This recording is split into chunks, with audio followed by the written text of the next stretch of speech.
Tuff of Harlan and Jim Geiger of Simeon.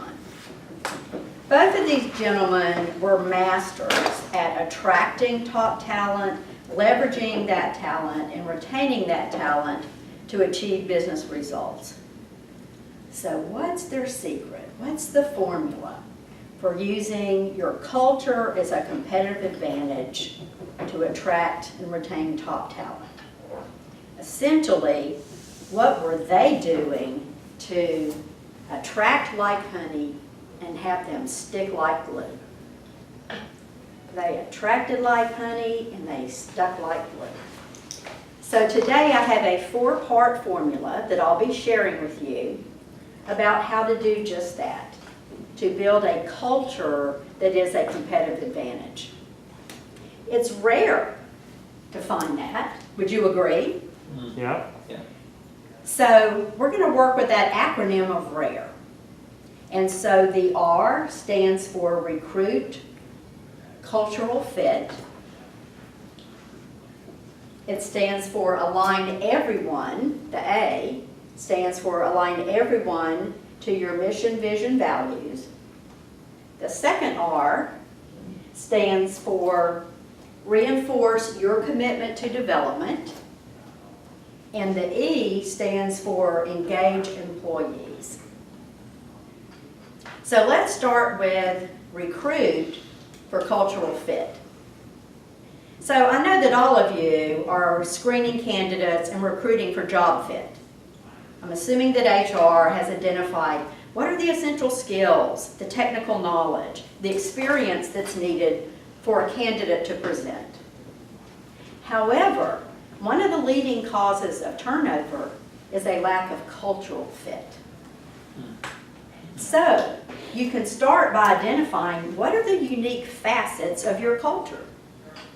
Are you fast-paced and chaotic? Are you lean and resource-restrained? Are you a collaborative culture where most people are working on teams? Or, by contrast, is it really kind of competitive? What is life really like in your company? Once you identify those facets, then you can ask behavioral questions of candidates. And those questions might sound like this. So Ken, can you tell me a time when you've worked as part of a team to achieve business results? How satisfying was that to you or dissatisfying, and why? Is it Michael? Yes. So Michael, tell me about a time when you worked in a very fast-paced, chaotic environment. Was that satisfying to you or dissatisfying to you? And why? And the interesting thing about it is when you ask people, they will tell you. I clearly recall one candidate telling me very proudly, I don't like a lot of change. Yeah, I like a rather predictable, structured environment. And I remember thinking to myself, there's a very special place for you, and it's not here. So if you ask them, they will tell you. And even though the job fit may seem solid, again, if it's not a cultural fit, they're not motivated. And what happens is they won't bring their full self to the job, and even more importantly, they won't stay. They will not stay. That's part of getting them to stick like glue. So start with screening for cultural fit. When we look at aligning, the second part of our formula, aligning everyone to the mission, vision, values, I have a specific example of that. So let me start with a question. How many of you in this room would say that you've written more than 10 checks this month? Show of hands? No, probably not. So when Tim Tuff came to Harlan, he joined a mature company in a dying industry. Check printing, right? So there was a need to really reinvent that company. So through 16 acquisitions in 5 years, he was able to do that. It was one of the fastest growing software companies serving financial institutions. So how do you attract top talent to a mature company in a dying industry? A large part of his success was in being very clear and descriptive about the mission, the vision, and the core values. So it's interesting. He said about interviewing leaders in the company, current clients, clients that we have lost, and industry experts. And he came back with a one-page graphic that illustrated this is our mission statement, our 4 strategic pillars, and our 4 core values. We hired to that. We trained everyone on the importance of mission, vision, values. We added them to the performance review and evaluated against it. And when needed, we separated people who were not willing to lead those core values. In one vivid example, there was a woman who was leading the most important project going on in the company. And she was driving for results. She was getting it done. But she was leaving bodies by the wayside. And she had been through the training. And he called her into his office and said, you are not demonstrating what this company is about, the core values. And we need to separate you from the company. 5,600 employees by the end of the day knew that that key player had been fired due to not living the values. We knew he was serious. So align everyone. And the other thing he did that was sheer genius, for 3.5 years that I worked with the company, he started every company meeting with that graphic. It was the drumbeat of consistency when everything else was changing and chaotic. That's how you align everyone to the mission, vision, values. Is that 2 minutes? No, actually it was just 7, but that's Okay. good. Just go to your close then. I haven't written the close. All right, make it up. Okay, so reinforce your commitment to development is the third component of our model. And so Tim was also a genius in this. He would ask, is our company providing you with a resume enhancing experience? And it was okay to ask that. We didn't hide that. Because if we aren't providing you with a resume enhancing experience, maybe you ought to be considering other options.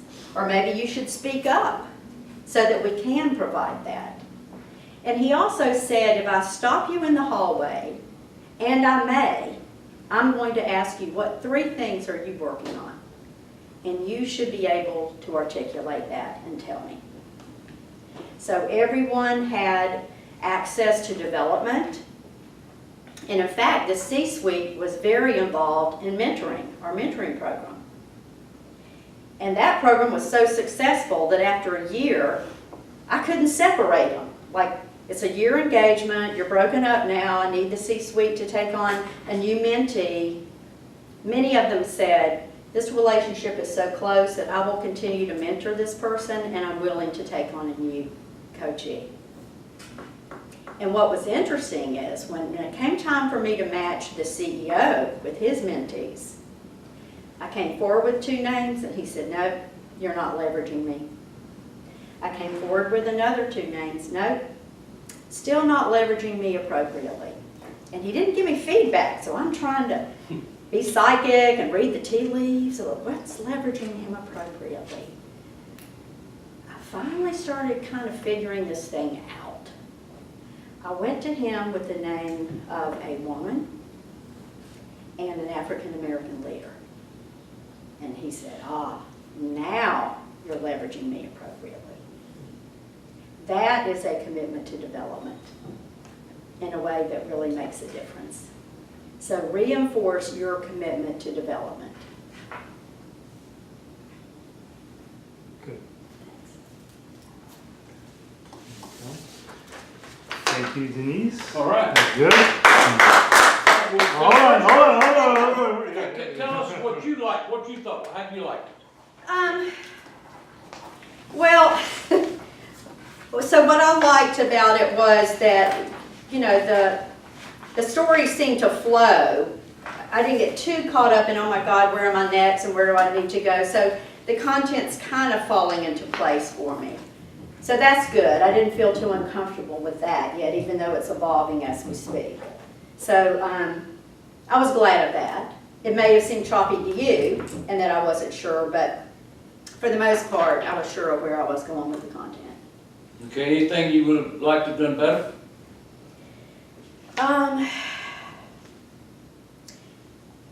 Yes, so be more,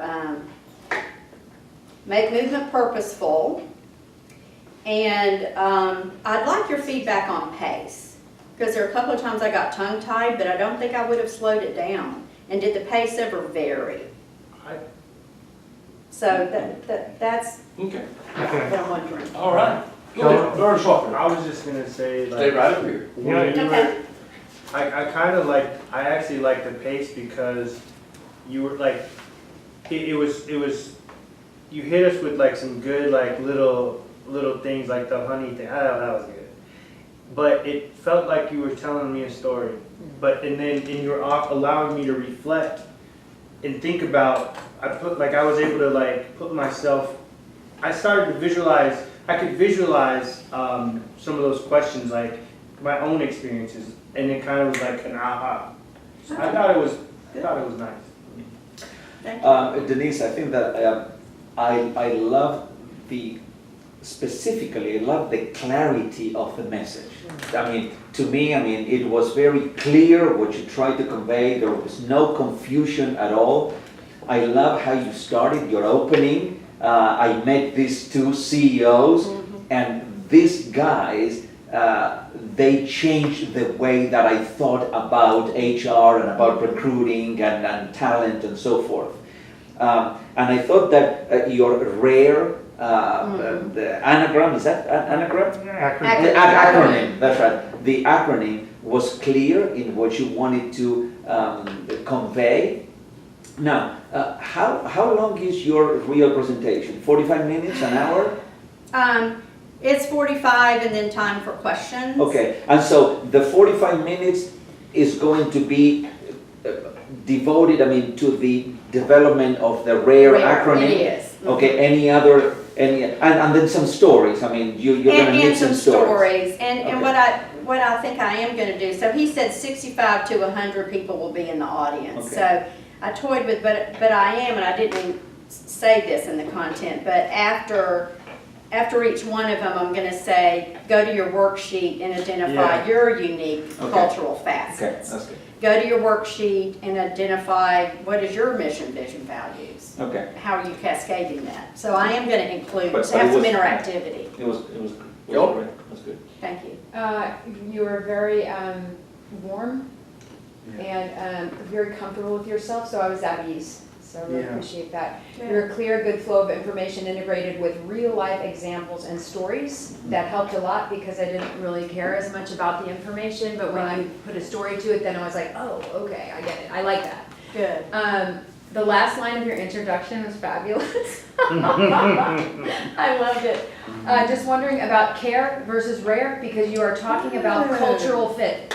I was hoping for I was something. like, how am I gonna remember the Awesome. R? You're talking about culture. I'm like, that's not R, that's C. Yes, So anyway, a cultural think fit. about that. Yay, thank you. Confident, great expression, and eye contact. Yeah. Thank you. Ditto on all that. I did like your presentation. It was, I liked your use of humor in there. I particularly liked how you involved the audience with good questions and made people think. I think the examples that you brought up are going to really strike right at the heart of people that you're going to be speaking to. I thought that was all very, very good. You did move around, but I thought it was appropriate. You were kind of concerned whether that was going to be worrisome for you, but I really didn't think it was. And here you're kind of in a box anyway, so not that bad. But I thought you did a great job, especially for just working on it. Yeah. That says a lot. Thank you. So, Ross? Denise, I thought it was very interesting as a person who's not an HR professional. It made it very simple for me, Good. and I understood very well, very simplistic. I thought your pace was excellent. If there were anything that I would take up, maybe 5% is the energy. Okay, good feedback, because I can be kind of low. Yeah. Thanks. It's just, the content was thorough, well thought out. You began, I think what Mike was picking up, like very polished, like telling us in a way. But then as you went along, like you engaged us because your natural expression came out in telling your stories. There. Maybe if you can get more engaging to begin with, you can engage the audience quicker. Okay, That might be the energy thing though. From like the energy. But your energy picked up as you kind of just let go of your notes and you just told the story. Yeah, that Yeah. last part, it was Yeah. like, oh, there she is. Yeah. Especially, Exactly. especially when you told the story about, I don't know, the man that says, okay, I like not the chaotic situations Yes, and yes. so forth. Well, I know that there's a place for you, but it's not here. Then you can emphasize that. I mean, you can put more energy into that. It says, Okay. hey, listen, I know that there's a place in the world for you, but that place is not here. Okay? I mean, Okay. That would have been a good opener. good. That story would have been That a is good a good opener. idea, yeah. Yeah, I'm thinking about how to move That the story stories up would be really intriguing, Yeah. like, Yeah. some chutzpah. Yeah. Okay, Okay, good. Ken?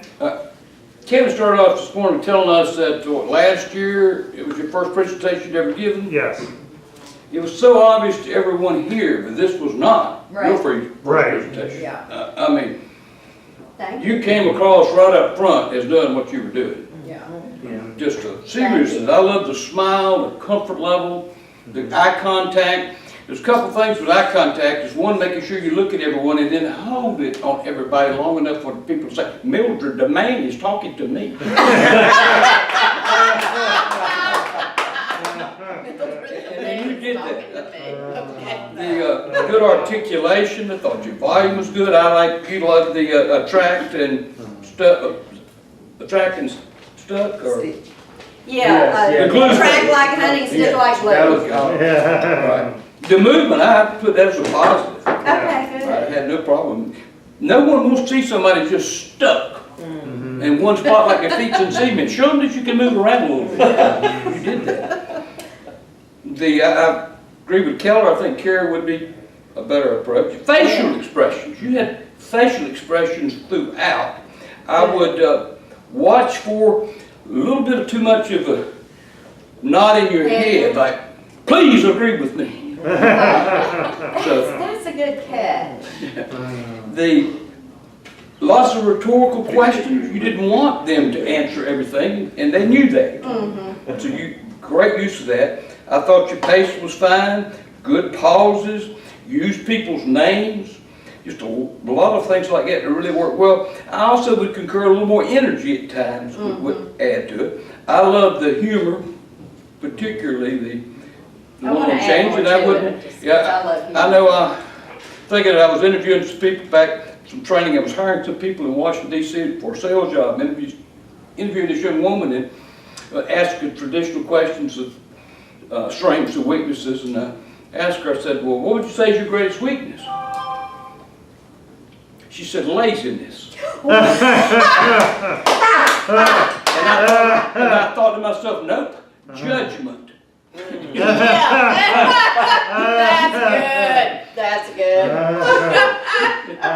So, as you can tell, everybody loves your thing, and I would agree also might be a way to start off with, but more of those. Yeah, okay. Specific, I mean, humor's okay, Yeah. but specific ones really will resonate with the group. Okay, good. See if I can, gestures, you're comfortable, natural with them. Some broader Use a ones bigger. would add. I know a lady I loved a lot, she said that when you're speaking, she says, most people only do it from the elbows down. She said, get your arms out wide, let your armpits breathe.